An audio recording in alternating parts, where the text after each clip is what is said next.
Perkenalkan, kami dari kelompok 8, kami akan mempresentasikan tentang pemerintahan penjajahan Belanda. Sebelum kami menjelaskan materi, kami akan memperkenalkan diri terlebih dahulu.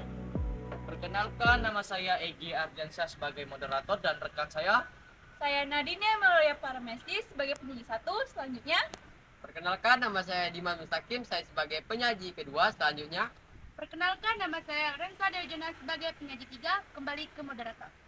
Baiklah, itulah nama-nama dari anggota kami. Untuk mempersingkat waktu, langsung saja kita masuk ke materi. Kepada penyaji satu, dipersilakan. Terima kasih kepada moderator. Di sini saya akan menjelaskan materi pemerintahan Republik Batak. Pada tahun 1795 terjadi perubahan di Belanda. Muncullah kaum yang menamakan dirinya kaum patriot. Kaum ini dipengaruhi oleh semboyan revolusi Prancis, yaitu liberté yang artinya kemerdekaan, egalité yang artinya persamaan, dan fraternité yang artinya persaudaraan. Berdasarkan ide dan pemahaman yang digelontorkan dalam revolusi Prancis, maka kaum patriot menghendaki adanya negara kesatuan. Bertepatan dengan keinginan itu, pada awal tahun 1795, Belanda dikuasai oleh Prancis. Raja Willem V melarikan diri ke Inggris, sehingga Belanda dikuasai oleh Prancis. Dengan itu, dibentuklah pemerintahan baru yang merupakan bagian dari Prancis, yang dinamakan Republik Batak. Republik Batak dipimpin oleh Louis Napoleon, yang merupakan saudara dari Napoleon Bonaparte.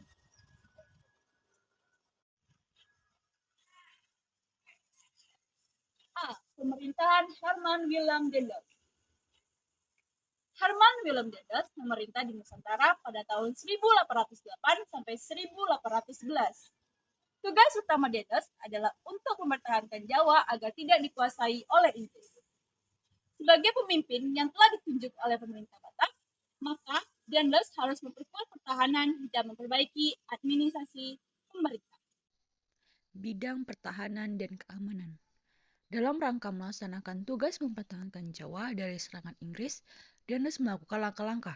Salah satunya, membangun benteng-benteng pertahanan baru, seperti benteng Master Cornelis, dan membangun pangkalan angkatan laut di Anyer dan Ujung Kulon. Bidang sosial ekonomi. Dendels melakukan berbagai tindakan yang dapat mendatangkan keuntungan bagi pemerintahan kolonial. Beberapa kebijakan dan tindakan Dendels itu, misalnya, meningkatkan usaha pemasukan uang dengan cara pemungutan pajak dan penjualan tanah kepada swasta, dan rakyat diharuskan melaksanakan penyerahan wajib hasil pertaniannya. B. Pemerintahan Johnson. Pada bulan Mei tahun 1811, Dendels diperintahkan untuk pulang ke negaranya. Ia digantikan oleh Jan Willem Jansen. Jansen dikenal sebagai politikus berkebangsaan Belanda. Ia sebelumnya menjabat sebagai Gubernur Jenderal di Tanjung Harapan atau Afrika Selatan pada tahun 1802 sampai 1806. Pada tahun 1806, ia diusir karena Tanjung Harapan telah dikuasai oleh Inggris. Pada tahun 1810, Jansen diperintahkan untuk pergi ke Jawa, dan ia menggantikan Dendels pada tahun 1811. Sehingga Jansen mencoba memperbaiki keadaan yang telah ditinggalkan oleh Dendels. Sekian presentasi dari saya kembalikan ke moderator. Baiklah, itulah penjelasan dari penyaji satu. Berikan aplaus kepada penyaji satu. Langsung saja masuk ke materi selanjutnya yang akan dijelaskan oleh penyaji dua. Penyaji dua, dipersilakan. terima kasih kepada moderator. Baiklah, di sini saya akan melanjutkan materi dari penyaji pertama, yaitu materi tentang 2. Perkembangan kolonialisme Inggris di Indonesia. Masa kolonialisme Inggris di Indonesia ketika Inggris menduduki Indonesia pada tahun 1811 hingga tahun 1815. Kedudukannya sering disebut dengan invase atas kemenangan India Belanda dalam masa perang Napoleon.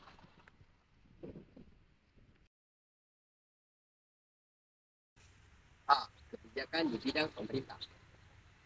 Raffles telah menegosiasikan perdamaian dan operasi militer ke sejumlah penguasa lokal yang dianggap menantang kerajaan Inggris. Operasi militer terjadi pada tanggal 21 Juni 1812, yang di mana Raffles memerintahkan serangan ke Keraton Yogyakarta. Ketika itu, Keraton Yogyakarta merupakan salah satu dari dua kerajaan tertua yang ada di Pulau Jawa. Sayangnya, serangan Inggris membuat keraton rusak parah. B. Tindakan dalam bidang ekonomi.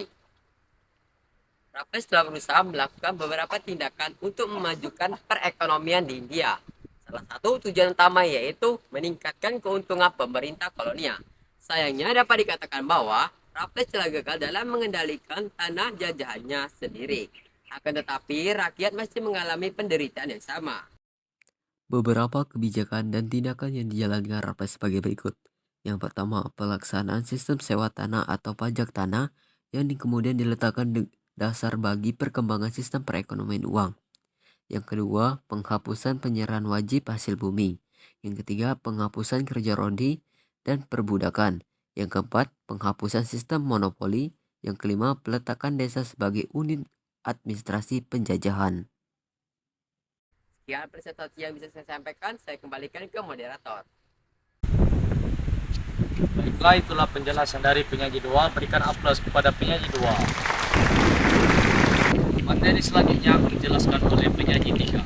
Pada penyaji 3 dipersilakan. Baik, terima kasih kepada moderator. Jadi saya akan melanjutkan materi dari penyaji kedua, yaitu dominasi pemerintahan Belanda. Raffles mengakhiri pemerintahannya yaitu pada tahun 1816. Bangsa Inggris menggantikan Raffles yaitu dengan John Fredal. Adapun salah satu isi konversi London mereka yaitu bahwasannya bangsa Inggris harus mengembalikan tanah jajahan Hindia dan Belanda. Jalan tengah bersama Komisaris Jenderal. Setelah kembali ke tangan Belanda, Hindia kemudian dipimpin oleh badan baru, yaitu Komisaris Jenderal, di mana mereka dipimpin oleh Gubernur Jenderal, dan komisaris ini didirikan oleh Pangeran William VI.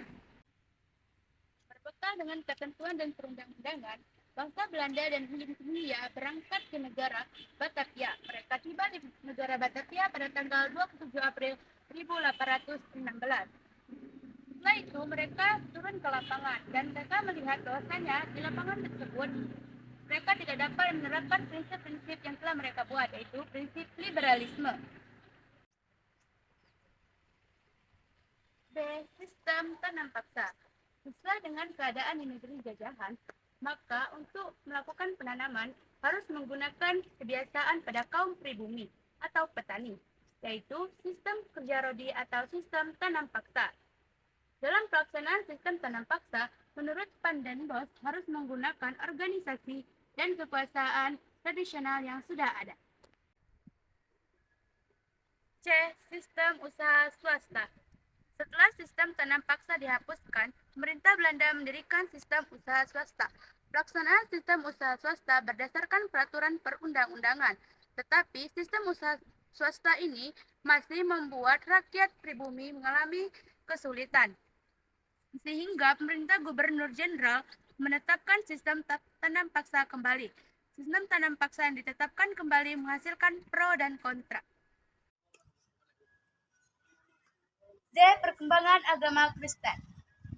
Perkembangan agama Kristen di Indonesia terbagi menjadi dua kelompok, yaitu agama Kristen Protestan dan agama Kristen Katolik. Perkembangan agama Kristen di Indonesia tidak bisa terbebas dari bangsa-bangsa Eropa. Harus diakui bahwasanya bangsa Eropa adalah jalan tengah untuk perkembangan agama Kristen di Indonesia. Perkembangan agama Kristen Katolik juga berkembang di Minahasa sejak Portugis hingga ke bangsa Minahasa pada abad 16. Cukup sekian presentasi dari saya kembalikan ke moderator. Baiklah, itulah ada presentasi dari kelompok kami. Apabila ada kesalahan, kami mohon maaf. Bila ada kritik dan saran, jangan lupa tulis di kolom komentar. Jangan lupa like, share, and subscribe. Baiklah, kami akhiri. Wabillahi taufiq wal hidayah. Wassalamualaikum warahmatullahi wabarakatuh.